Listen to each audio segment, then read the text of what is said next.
26 নিৰ্বাচনৰ পূৰ্বে এতিয়া শক্তি বৃদ্ধি পালে AIUDFৰ সমৰীয়া সমষ্টিত কংগ্ৰেছ দলৰ এতিয়া বৃহৎ খহনীয়া হৈছে।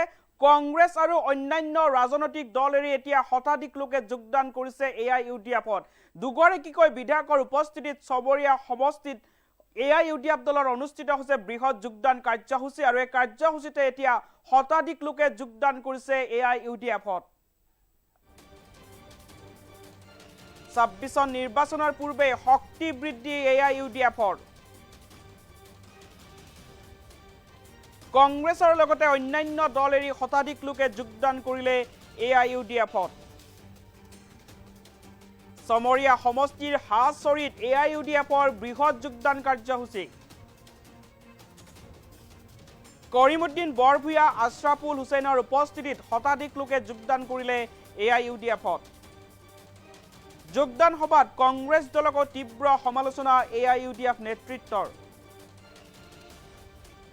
আৰু 26 নিৰ্বাচনৰ পূৰ্বে শক্তি বৃদ্ধি পাইছে AIUDFৰ। সমৰীয়া সমষ্টিত এতিয়া শক্তি বৃদ্ধি পাইছে UDF দলৰ। কংগ্ৰেছৰ লগতে অন্যান্য শতাধিক লোকে এতিয়া দল ত্যাগ কৰিছে আৰু দল ত্যাগ কৰি এই লোকসকলে যোগদান কৰিছে AIUDFত। আৰু দেখিবলৈ পোৱা গৈছে এতিয়া সমৰীয়া সমষ্টিত যিকোনো প্ৰকাৰে এতিয়া দখল কৰিবলৈ চেষ্টা কৰিছে AIUDF দলে। কৰিমুদ্দিন বৰভূঞা আশ্ৰাফুল হুছেইনৰ উপস্থিতিত শতাধিক লোকে যোগদান কৰিছে এতিয়া AIUDFত। আৰু যোগদান সভাতে কংগ্ৰেছ দলক তীব্ৰ সমালোচনা কৰিছে AIUDF দলে। দৃশ্যাংশ দেখুৱাই আছো। এনেদৰেই AIUDF দলৰ বৃহৎ যোগদান কাৰ্যসূচী অনুষ্ঠিত হৈছে।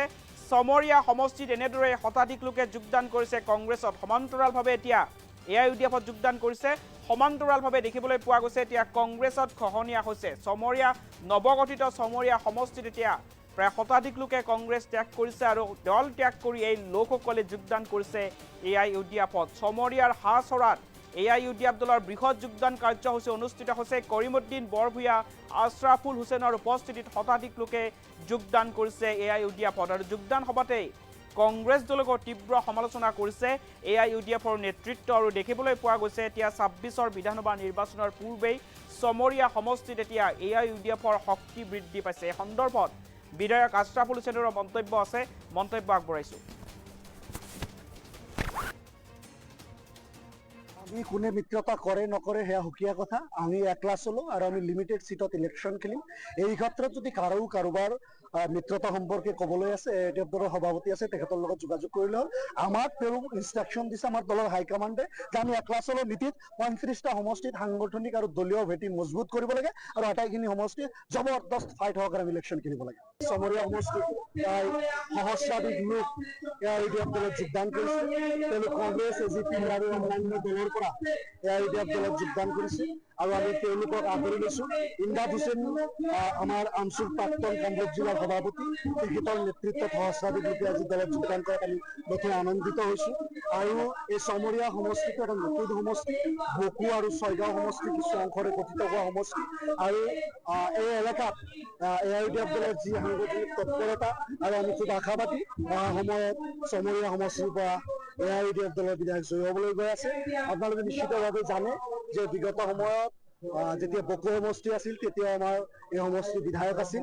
আৰু সেই পুৰণি যিটো ট্ৰেণ্ড, সেই সময়ত যিটো AIUDF দলৰ প্ৰতি মানুহৰ আছিল, আকৰ্ষণ আছিল, সেই আকৰ্ষণ পুনশ্চ সমৰীয়া সমষ্টিত পৰিলক্ষিত হৈছে। আৰু আমি আশা কৰিছোঁ যে এই সমষ্টিত আমি এইবাৰ বিধায়ক পাম। মই আজি বহুত দিনৰ পৰা এটা পৰিকল্পনা কৰি আছিলোঁ যে মই ছাত্ৰ সংগঠন এৰি AIUDF দলত যোগদান কৰিম। আৰু ইতিমধ্যে মোৰ বক্তব্যত মই কথাখিনি স্পষ্টভাৱে কৈছোঁ যে এটা সংগ্ৰামী হত্যাৰ পৰা আন এটা সংগ্ৰামী হত্যাতে মই অংশগ্ৰহণ কৰিছোঁ। মোৰ ছাত্ৰ জীৱনত ছাত্ৰ সংগঠনত যেনেকৈ মোৰ আন্দোলন কৰিছিলোঁ, ছাত্ৰ সংগঠনত মই যেনেকৈ ৰাইজৰ হকে কাম কৰিছিলোঁ, AIUDF দলত যোগদান কৰি তাতকৈ দুগুণ উৎসাহেৰে মই কাম কৰিম। এই আমাৰ দুখীয়া দৰিদ্ৰ নিচলা মানুহৰ কাৰণে কাম কৰিম আৰু সন্মুখৰ পৰা নেতৃত্ব দিম। এইখিনি আশা লৈ মই আজি AIUDF দলত যোগদান কৰিছোঁ। আপুনি আশাবাদী নেকি আগন্তুক 26 নিৰ্বাচনত? নিশ্চিতভাৱে মই আশাবাদী। দলৰ হাইকমাণ্ডে যদি মোক টিকট প্ৰদান কৰে, মই নিশ্চিতভাৱে সমৰীয়া সমষ্টিৰ পৰা নিৰ্বাচন খেলিম আৰু নিৰ্বাচন খেলি মই নিশ্চিতভাৱে জয়ী হ'ম। এইখিনি পৰিকল্পনা মোৰ আছে। আমি কোনে মিত্ৰতা কৰে নকৰে সেয়া সুকীয়া কথা। আমি একলা চলো আৰু আমি লিমিটেড সিটত ইলেকশ্যন খেলিম। এই ক্ষেত্ৰত যদি কাৰোবাৰ মিত্ৰতা সম্পৰ্কে ক'বলৈ আছে এটিএফ দলৰ সভাপতি আছে তেখেতৰ লগত যোগাযোগ কৰিলে হ'ল আমাক তেওঁ ইনষ্ট্ৰাকশ্যন দিছে আমাৰ দলৰ হাইকমাণ্ডে যে আমি একলাচলৰ নীতিত 35টা সমষ্টিত সাংগঠনিক আৰু দলীয় ভেটি মজবুত কৰিব লাগে আৰু আটাইখিনি সমষ্টিত জবৰদস্ত ফাইট সহকাৰে আমি ইলেকশ্যন খেলিব লাগে চমৰীয়া সমষ্টিত প্ৰায় সহস্ৰাধিক লোক এআইইউডিএফ দলত যোগদান কৰিছে তেওঁলোক কংগ্ৰেছ এজিপি আৰু অন্যান্য দলৰ পৰা এআইইউডিএফ দলত যোগদান কৰিছে আৰু আমি তেওঁলোকক আদৰি লৈছোঁ ইমদাদ হুছেইন আমাৰ আমচুৰ প্ৰাক্তন কামৰূপ জিলাৰ সভাপতি তেখেতৰ নেতৃত্বত সহস্ৰাধিক লোকে আজি দলত যোগদান কৰাত আমি নথৈ আনন্দিত হৈছোঁ আৰু এই চমৰীয়া সমষ্টিটো এটা নতুন সমষ্টি বকু আৰু ছয়গাঁও সমষ্টি কিছু অংশৰে গঠিত হোৱা সমষ্টি আৰু এই এলেকাত এআইইউডিএফ দলৰ যি সাংগঠনিক তৎপৰতা আৰু আমি খুব আশাবাদী অহা সময়ত চমৰীয়া সমষ্টিৰ পৰা এআইইউডিএফ দলৰ বিধায়ক জয়ী হ'বলৈ গৈ আছে আপোনালোকে নিশ্চিতভাৱে জানে যে বিগত সময়ত যেতিয়া বকু সমষ্টি আছিল তেতিয়া আমাৰ এই সমষ্টিৰ বিধায়ক আছিল আৰু সেই পুৰণি যিটো ট্ৰেণ্ড সেই সময়ত যিটো এআইইউডিএফ দলৰ প্ৰতি মানুহৰ হেৰি আছিল আকৰ্ষণ আছিল সেই আকৰ্ষণ পুনশ্চ চমৰীয়া সমষ্টিত পৰিলক্ষিত হৈছে আৰু আমি আশা কৰিছোঁ যে এই সমষ্টিত আমি এইবাৰ বিধায়ক পাম মই আজি বহুত দিনৰ পৰা এটা পৰিকল্পনা কৰি আছিলোঁ যে মই ছাত্ৰ সংগঠন এৰি এআইইউডিএফ দলত যোগদান কৰিম আৰু ইতিমধ্যে মোৰ বক্তব্যত মই কথাখিনি স্পষ্টভাৱে কৈছোঁ যে এটা সংগ্ৰামী হত্যাৰ পৰা আন এটা সংগ্ৰামী হত্যাতে মই অংশগ্ৰহণ কৰিছোঁ মোৰ ছাত্ৰ জীৱনত ছাত্ৰ সংগঠনত যেনেকৈ মোৰ আন্দোলন কৰিছিলোঁ ছাত্ৰ সংগঠনত মই যেনেকৈ ৰাইজৰ হকে কাম কৰিছিলোঁ এআইইউডিএফ দলত যোগদান কৰি তাতকৈ দুগুণ উৎসাহেৰে মই কাম কৰিম এই আমাৰ দুখীয়া দৰিদ্ৰ নিচলা মানুহৰ কাৰণে কাম কৰিম আৰু সন্মুখৰ পৰা নেতৃত্ব দিম এইখিনি আশা